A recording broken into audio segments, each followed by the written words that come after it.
नमस्कार। इस वक्त के बुलेटिन के साथ मैं हूं अनुपम। प्रदेश की हर छोटी बड़ी खबरों को लेकर, मौसम को लेकर बड़ी खबर है। उत्तराखंड के 6 जिलों के लिए कल यानी 13 अगस्त के लिए बारिश का रेड अलर्ट जारी किया गया है। देहरादून, हरिद्वार, नैनीताल, टिहरी, पौड़ी और बागेश्वर के लिए बारिश का रेड अलर्ट जारी किया गया है, जबकि 4 जिलों के लिए बारिश का ऑरेंज अलर्ट जारी किया गया है।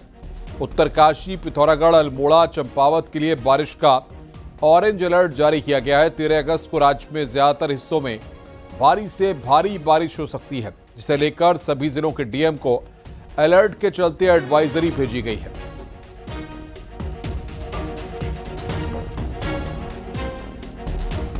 तेरह तारीख की कह सकते हैं दोपहर बाद से लेकर के अगले 24 घंटे में 14 तारीख तक प्रदेश भर में हल्की से मध्यम वर्षा जो अधिकांश स्थानों पर रहेगी।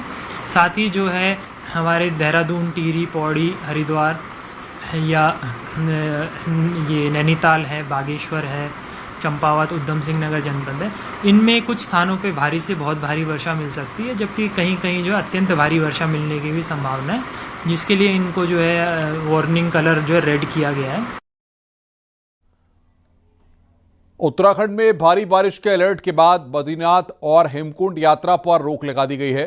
12 से 14 अगस्त तक बद्रीनाथ और हेमकुंड यात्रा पर अस्थायी रोक लगाई गई है, जिसके बाद यात्रियों को सुरक्षित जगहों पर रुकने की सलाह दी गई है। किसी भी अनहोनी से बचने के लिए यात्रा पर आ रहे लोगों को गौचर में रोका जा रहा है। वहीं चमोली में अगले 2 दिन सभी तरह के स्कूल भी बंद रहेंगे। इससे पहले केदारनाथ यात्रा पर भी 14 अगस्त तक के लिए रोक लगाई गई थी।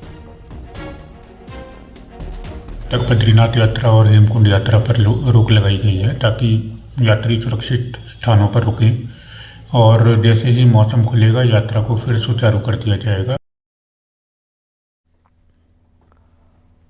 देहरादून में मुख्यमंत्री पुष्कर सिंह धामी ने डिजिटल उत्तराखंड ऐप का उद्घाटन किया। वहीं 1905 सीएम हेल्पलाइन में एआई की शुरुआत भी आज से हो गई है।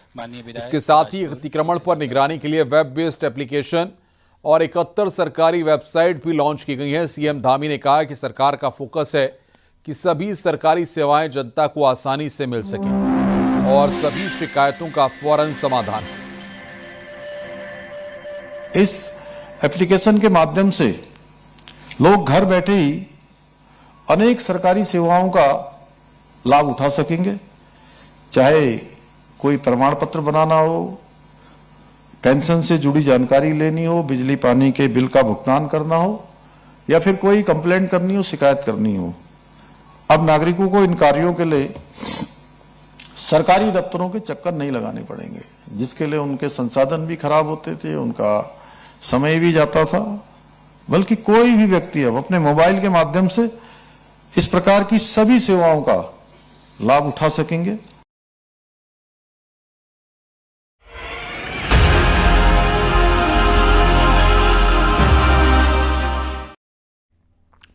उधम सिंह नगर जिला पंचायत अध्यक्ष के नतीजे पर फिलहाल हाईकोर्ट ने रोक लगा दी है।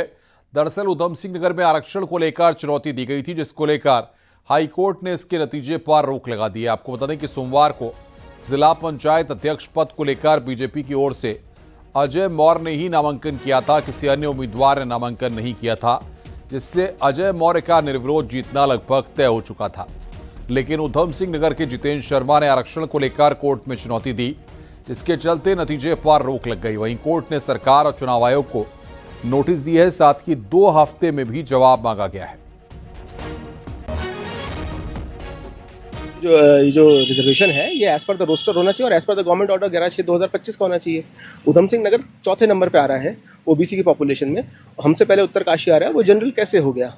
तो कोर्ट ने उसको अप्रिशिएट किया है, और क्योंकि कल नॉमिनेशन हो ही चुके थे तो 2 हफ्ते का समय दिया है सरकार को काउंटर एफिडेविट फाइल करने के लिए। टिहरी जिला पंचायत चुनाव में जबरदस्त उलटफेर हुआ है। यहां बीजेपी ने मंगलवार को पार्टी के अधिकृत प्रत्याशी सोना सजवाड़ की जगह बागी इशिता सजवाड़ को अपना कैंडिडेट घोषित कर लिया है। इसके साथ इशिता का निर्विरोध जिला पंचायत अध्यक्ष बनने की राह साफ हो गई है। वहीं सोना सजवाड़ 2 बार जिला पंचायत अध्यक्ष रह चुकी हैं और अब तीसरी बार अध्यक्ष बनते बनते रह गई। दरअसल टिहरी के समीकरण इस तरह बने हैं कि बीजेपी के 13 मेंबर चुनाव जीत पाए, जबकि कांग्रेस के 14 जीते। वहीं 18 निर्दलीय भी आए। सोमवार को सोना सजवाड़ ने बीजेपी नेताओं की मौजूदगी के बीच नामांकन कराया, तो वहीं कांग्रेस ने बीजेपी की बागी इश्ता को समर्थन दे दिया। इश्ता के नॉमिनेशन में कांग्रेस विधायक विक्रम नेगी समेत कई नेता पहुंचे, लेकिन शय और मात के खेल में बीजेपी ने मूड भांपते हुए कांग्रेस के खेल को बिगाड़ दिया, टिहरी का चुनाव जीत लिया।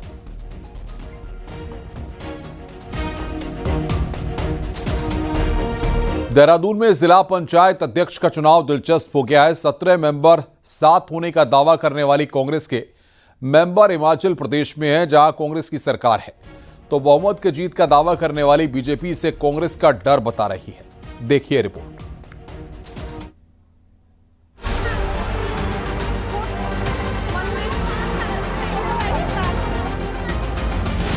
राजधानी देहरादून जिले में जिला पंचायत अध्यक्ष की कुर्सी पर सबकी निगाहें टिकी हैं।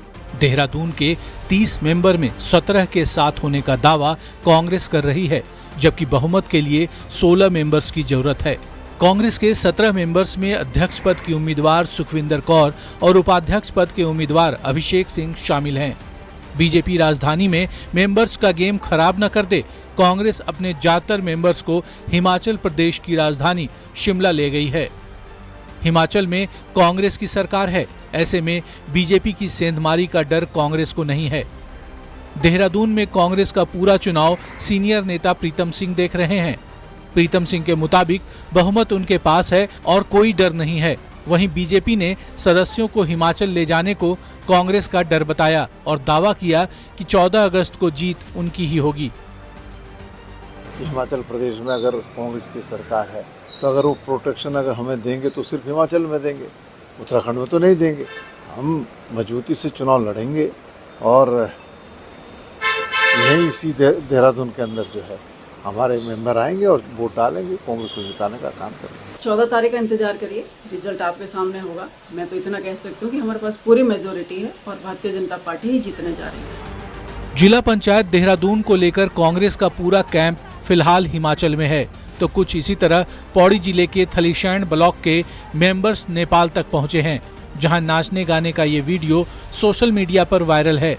खबर है कि ये सब भी बुधवार शाम तक, पर फिलहाल सबकी नजर राजधानी वाले जिले देहरादून पर है, जहां बीजेपी और कांग्रेस में कड़ा मुकाबला माना जा रहा है। देहरादून से न्यूज़ 18 के लिए दीपांकर भट्ट की रिपोर्ट।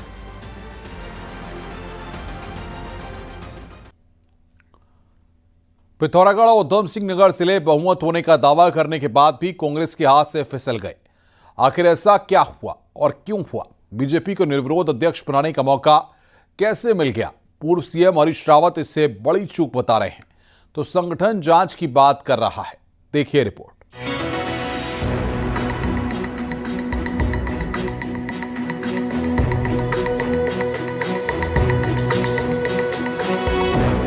पंचायत चुनाव में 5 जिलों में बीजेपी के निर्विरोध अध्यक्ष बन गए हैं। चंपावत और उत्तरकाशी में तो कांग्रेस रेस में थी ही नहीं। लेकिन पिथौरागढ़ और उधम सिंह नगर में क्या हुआ? इन 2 जिलों में कांग्रेस पहले दिन से अध्यक्ष बनाने का दावा कर रही थी, बहुमत के लिए मेंबर की बात कर रही थी, लेकिन जब बात नॉमिनेशन की आई तो कांग्रेस को उम्मीदवार तक नहीं मिला। खबर है कि पिथौरागढ़ और उधम सिंह नगर में जहां एक राय नहीं बन पाई तो दावेदारों के पास पैसे की कमी भी आड़े आई। नतीजा ये कि बीजेपी कामयाब रही। खास बात यह है कि पिथौरागढ़ जिले में कांग्रेस के 2 तो उधम सिंह नगर में 5 विधायक होने के बावजूद ऐसा हुआ। पूर्व सीएम हरीश रावत ने इसे चूक बताया है, तो प्रदेश संगठन के मुताबिक कुछ मेंबर बीजेपी के हाथ बिक गए, जिसकी जांच होगी। बड़ी तकलीफ होगी यदि ऐसी स्थिति आई है, क्योंकि इन जिलों के अंदर हम पर्याप्त संख्या में जिला पंचायत के सीटें जीते। लोगों का मैंडेट हमारे पक्ष में था। यदि हम नहीं बना पाए हैं तो कहीं कहीं हमारी चूक रह गई। येन केन प्रकार हमने जीतना है, उसके लिए उन्होंने सौदेबाजी करी है। कुछ लोग जो हैं वो मंडी में बिकाऊ हैं, इसलिए बिक जाते हैं, तो निश्चित तौर पे पार्टी को हार का मुंह देखना पड़ता है। तो इसलिए मैं समझता हूँ उधम सिंह नगर भी और पिथौरागढ़ भी, ये दोनों में जो हुआ है इसमें पूरी जांच की जाएगी। कांग्रेस ने कुछ मेंबर बिकने की बात की, पर कांग्रेस की बात बीजेपी के गले नहीं उतर रही। बीजेपी के मुताबिक कांग्रेस के पास बहुमत था ही नहीं, इसलिए ये हाल हुआ। कहीं कोई नहीं बिका है, न किसी ने कोई पाला बदल किया है। कांग्रेस सरासर झूठ बोल रही है। उनके पास कोई बहुमत नहीं है, उनके पास सदस्य संख्या ही नहीं है।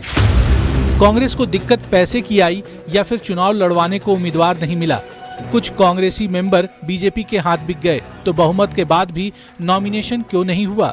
इन सवालों के जवाब कांग्रेस को खोजने हैं, जिसने बड़ी जीत के दावे के बाद भी 2 जिले हाथ से गंवा दिए। देहरादून से न्यूज़ 18 के लिए दीपांकर भट्ट की रिपोर्ट।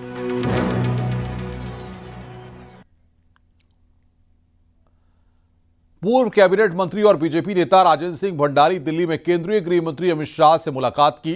दोनों नेताओं के बीच उत्तराखंड के कई विषयों पर बातचीत हुई है। मुलाकात के बाद राजेंद्र सिंह भंडारी ने बताया कि उन्होंने केंद्रीय गृह मंत्री से चमोली में एक मेडिकल कॉलेज बनाने को लेकर बातचीत की है, जिस पर सकारात्मक आश्वासन मिला है।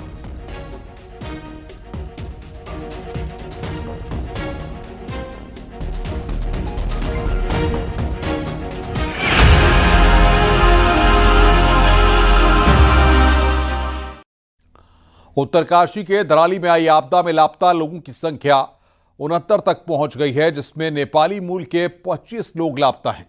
दराली के 13, आर्मी के 9 जवान, टिहरी से 1, राजस्थान से 1, बिहार के 13 और उत्तर प्रदेश के 6 लोग लापता हैं। वहीं गढ़वाल कमिश्नर ने कहा है कि मलबे में कितने लोग अभी उसकी संख्या पता पाना संभव नहीं है, लेकिन लापता लोगों की तेजी के साथ तलाश की जा रही है।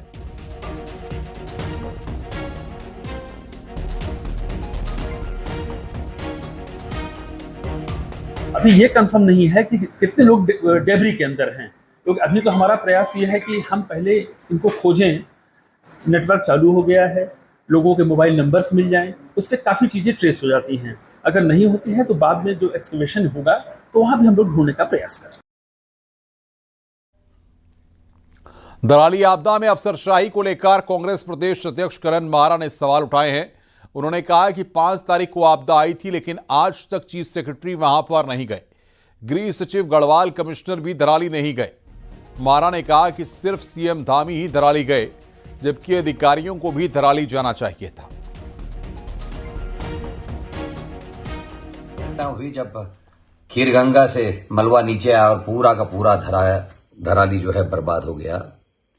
आज 12 तारीख है और इतने दिनों के बाद भी ना तो कमिश्नर गढ़वाल, ना चीफ सेक्रेटरी, ना होम सेक्रेटरी, ना आईजी गढ़वाल जैसे जो महत्वपूर्ण पद हैं वो अभी तक वहां नहीं पहुंचे हैं। मुख्यमंत्री भले ही वहां गए हों। उत्तरकाशी से हर्षिल तक का सफर इन दिनों बेहद मुश्किल हो गया है। सड़क मार्ग करीब 7 जगहों पर बाधित है। जिन जगहों पर अस्थायी इंतजाम से रास्ता खोला गया था, वहां भी बारिश के साथ फिर मलबा आने लगा है। इन संवेदनशील स्थानों पर पुलिस ड्यूटी लगाई गई है। हर्षिल की आपदा में भले ही वहाँ पे जोरों से पुनर्निर्माण कार्य जारी है, वहाँ पे रेस्क्यू का काम भी जारी है, लेकिन अभी भी जो ग्राउंड पे है, जो ये सड़कें हैं, ये आपदा के दौरान लगातार ये टूट गई थी। और कई ये ऐसे पैचेस, भले अभी हम भटवाड़ी में, ये पैचेस भटवाड़ी का एक पैचेस, लेकिन ऐसा पैचेस उत्तरकाशी से और हर्षिल तक कई जगह ऐसे पैचेस हैं जहाँ पे काफ़ी खतरा है। एसपी उत्तरकाशी हमारे साथ हैं, सरिता डोभाल जी। मैम, किस तरह के आप लोग राहत, आप भी यहाँ पे पहुँचे हैं, रेकी कर रहे हैं, क्या कुछ देखने को मिला अगर हम पूरे पैच की बात करें?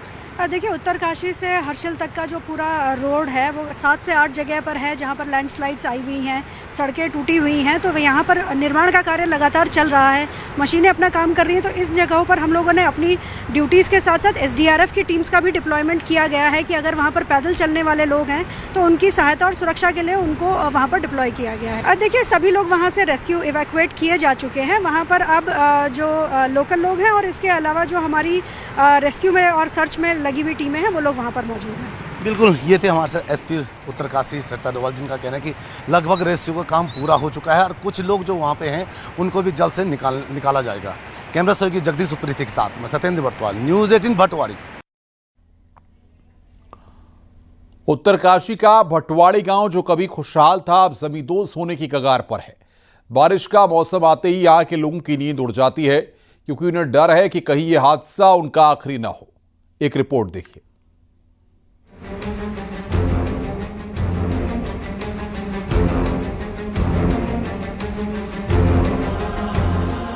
यह है उत्तरकाशी का भटवाड़ी गांव, जहां वक्त ने जिंदगी की रफ्तार छीन ली है। 2010 में आई आपदा ने इस गांव की बुनियाद हिला दी और तब से हर साल ये गांव थोड़ा थोड़ा धंसता जा रहा है। आज भी यहाँ 100 से ज्यादा परिवार ऐसे घरों में रह रहे हैं जो कभी भी मलबे में बदल सकते हैं, लेकिन मजबूरी है, यहाँ से छोड़कर जाने का कोई रास्ता नहीं है।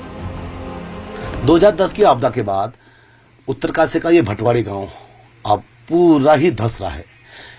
लगातार हर साल जब यहाँ पे बारिश होती तो बारिश के बाद ये आप ये स्थिति देखिए। मैं आपको सीधी तस्वीर दिखाता हूँ। घर का ये हम एक घर में गए, घर का ये पूरा एक फर्श है जो अंदर पूरा यहाँ देखो पूरी दरार देखिए, मेरी पूरी उंगली अंदर जा रही। किस तरीके आप रह रहे हैं यहाँ पे तो बहुत क्या बताऊं, भयंकर। हमारे बच्चे, हम बड़े बूढ़े सब बाहर, जब बारिश लगती तो हम बाहर भी बारिश और अंदर भी बारिश, वही बारिश बाहर वही अंदर। नीचे से भी पानी आता, दीवार टूटने की डर है, ऊपर से छत गिरने की डर है। और 12-13 जो 10 की आपदा आई, 10-12 की आपदा से ऐसी जूझ रहे हम। हमारे बाथरूम नहीं है, लैट्रिन नहीं है, वहाँ ऐसी जा रहे हम, देखा आपने अभी। वहीं 65 साल की एक बुजुर्ग माँ बताती हैं, बारिश शुरू होते ही वो रात भर चौक में बैठकर बच्चों की निगरानी करती हैं, क्योंकि डर है कि नींद में कहीं दीवारें उन्हें जिंदा न दफना दे। बरसात के दिनों में पूरा गांव दहशत में डूबा रहता है। कुछ लोग रिश्तेदारों के यहाँ शरण लेते हैं तो कुछ मजबूरी में इन खतरनाक घरों में ही रात काटते हैं। कुछ लोगों का विस्थापन हुआ तो कुछ लोग आज भी सरकार से मदद की गुहार लगा रहे हैं। बारिश आ रही तो भयंकर डर लग रही है हमें कि कब दब जाए मेरे बच्चे, हम दबते हैं यहाँ। रात को तो फिर सोती नहीं, यहीं पे रहती हूँ। रात को सोती नहीं बिल्कुल भी। मैं तो ड्यूटी देती हूँ यहाँ पे कि मेरे बच्चे दबते हैं। स्थिति यह है कि हाँ सब डरे हुए हैं। अब जिस दिन ज्यादा बारिश होते है उस दिन लोग जो है थोड़ा जिसका घर ठीक होता है उसके यहाँ सोने चले जाते हैं। आज आपके सामने देख लिया आपने, जो है लोग जो है डर के मारे सो रहे हैं। अब मुसीबत यह है कि और परिस्थितियां भी यह है कि जाए तो जाए कहाँ। अब कई लोगों के पास है कि दूसरी जगह है ही नहीं कहीं। भटवाड़ी गांव की ये कहानी सिर्फ पत्थरों और दीवारों के टूटने की नहीं है, ये उन उम्मीदों के टूटने की कहानी है जो सालों से सरकार के भरोसे टिकी हैं। धराली में पुनर्निर्माण कार्य जोरों पर है, लेकिन भटवाड़ी के लोग आज भी खौफ की जिंदगी जीने को मजबूर हैं। 2010 में आई आपदा के जख्म अब नासूर बन गए हैं। ये लोग हल्की बारिश में भी मौत और जिंदगी के बीच जूझ रहे हैं। कैमरा सहयोगी जगदीश उप्रेती के साथ मैं सत्येंद्र बर्तवाल, न्यूज़ 18 भटवाड़ी। धराली आपदा के बाद राज्य की धामी सरकार ने बड़ा फैसला लिया है और नदी किनारे किसी भी तरह के निर्माण पर रोक लगा दी है। अब प्राकृतिक जल स्रोत नदी नालों के किनारे न तो सरकारी निर्माण होगा और न ही किसी भी तरह का निजी निर्माण हो सकेगा। सीएम धामी ने इसके लिए सभी डीएम को जिम्मेदारी दी है। हालांकि इस फैसले के बाद उनके लिए मुश्किलें बढ़ गई हैं, जिन लोगों की बस्तियां नदी किनारे बसी हैं। अकेले देहरादून में ही बिंदाल, रिस्पना और सोंग नदी के किनारे 100 से ज्यादा बस्तियां हैं। अब कांग्रेस ने फैसले का स्वागत किया है और वहीं अधिकारियों का कहना है कि आदेश को सख्ती से लागू करेंगे। शासन के ऑर्डर्स हैं वो फॉलो होंगे और इसमें जो हमारे प्रचलित जीओज हैं या कोर्ट ऑर्डर्स हैं उनके दृष्टिगत उसको क्रियान्वित करवाया जाए। चाहे उनका अवैध है या वैध है, आपदा के दृष्टिगत हमें सबको प्रोटेक्शन प्रोवाइड करना है। सरकार पहले सोई रहती है ना, अपने आप करवाती है, फिर अपने आप वो करती है। सर जब घर बनाता है कोई, उस समय रोकना चाहिए ना, तो कोई इस प्रकार के कोई कदम न उठाए। ये सरकार की साक्षात गलती होती है और फिर आम आदमी बेचारों उसमें नुकसान हो जाता है। ये इलाके आज के नहीं है कि नया अतिक्रमण किया जा रहा है। आज जिलाधिकारी महोदय या अन्य लोग ये कह रहे हैं कि कोई नया कंस्ट्रक्शन नहीं होगा। नया कंस्ट्रक्शन हम उसे नहीं मानते, क्योंकि ये तो पुराना बह गया है, ये आपदा में नुकसान हुआ है। उत्तरकाशी में गंगोत्री हाईवे पर हादसा हो गया जिसमें 2 लोग गंभीर रूप से घायल हो गए। ज्ञानसू के पास टेम्पू खाई में जा गिरा जिसमें 2 लोग सवार थे और दोनों गंभीर घायल हुए हैं, जिन्हें स्थानीय लोगों ने जिला अस्पताल में भर्ती कराया, जहां दोनों की हालत गंभीर बनी हुई है।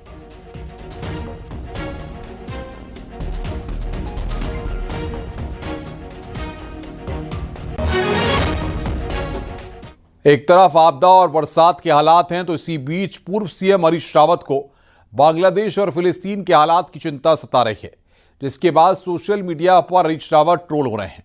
असल में 4 दिन में पूर्व सीएम हरीश रावत ने 2 सोशल मीडिया पोस्ट किए हैं। एक में बांग्लादेश के हालात और जमात इस्लामी का जिक्र किया, तो दूसरे में फिलिस्तीन के हालात पर चिंता जताई गई। हरीश रावत के दोनों पोस्ट ऐसे वक्त पर आए जब उत्तरकाशी का दराली आपदा की चपेट में है और पूरे उत्तराखंड में बरसात आफत बनकर टूट रही है। सोशल मीडिया पर ट्रोल होने के साथ हरीश रावत बीजेपी के भी निशाने पर आ गए हैं।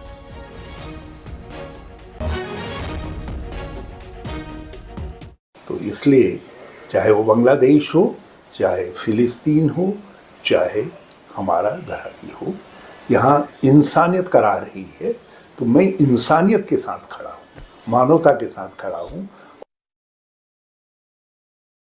ये जिस तरह से उनका पहले भी उन्होंने कहा है कि हम यूनिवर्सिटी इनके लिए करेंगे, और जब इन्होंने इस तरह से घोषणा की तो उनको मुंह की खानी पड़ी 2017 में, और इसलिए आज भी उनको चिंता हो रही है। उत्तराखंड की नहीं हो रही है, भारतवर्ष की नहीं हो रही है, वो फिलिस्तीन की बात कर रहे हैं, वो बांग्लादेश की बात कर रहे हैं। उधम सिंह नगर जिले के बाजपुर में ब्लॉक प्रमुख के चुनाव को लेकर घमासान मचा हुआ है। यहां कांग्रेस से जुड़े भुल्लर परिवार की बहू सुखविंदर कौर औलख बतौर कांग्रेस कैंडिडेट चुनाव में हैं। इनके पिता भूपेंद्र औलख उत्तर प्रदेश में बीजेपी के विधायक हैं और योगी सरकार में राज्य मंत्री हैं। वहीं दूसरी तरफ बीजेपी ने विकास शर्मा को मैदान में उतारा है। बाजपुर ब्लॉक प्रमुख का चुनाव इस कदर हाई प्रोफाइल हो गया है कि बीजेपी से जुड़े सुखदेव सिंह नामधारी ने आरोप लगाया कि बीजेपी के मंत्री भूपेंद्र औलख चुनाव में दखल दे रहे हैं। बीजेपी से जुड़े होने के बावजूद वो अपनी बेटी का समर्थन कर रहे हैं। आपके बीच बीजेपी ने सफाई दी तो वहीं कांग्रेस भी काउंटर आरोप लगा रही है। औलख का मैटर है, वो उससे बात करिए, मैं उसमें कुछ नहीं बोलना चाहता। जो बोलना था मैंने स्पष्ट बोल दिया कि वो बीजेपी के खिलाफ काम कर रहा है और बीजेपी पार्टी ने उसको मंत्री बना रखा है, संगठन ने मंत्री बना रखा है। पूरे बाजपुर ब्लॉक में विकास शर्मा के साथ खड़ी है और पूर्ण बहुमत के साथ विकास शर्मा की जीत सुनिश्चित है। लेकिन कुछ लोग जिस तरह से अनर्गल बयानबाजी कर रहे हैं वो मिथ्यारोप है। यूपी के मंत्रियों पर भी आरोप लग रहे हैं कि वो उत्तराखंड के चुनाव में दखल दे रहे हैं, और ऐसे में भारतीय जनता पार्टी के ही लोग उससे परेशान नजर आ रहे हैं। इससे साफ है कि भारतीय जनता पार्टी एक और अंदरूनी गुटबाजी से जूझ रही है। रुक रहे हैं ब्रेक के लिए। खबरों का सिलसिला लगातार जारी है।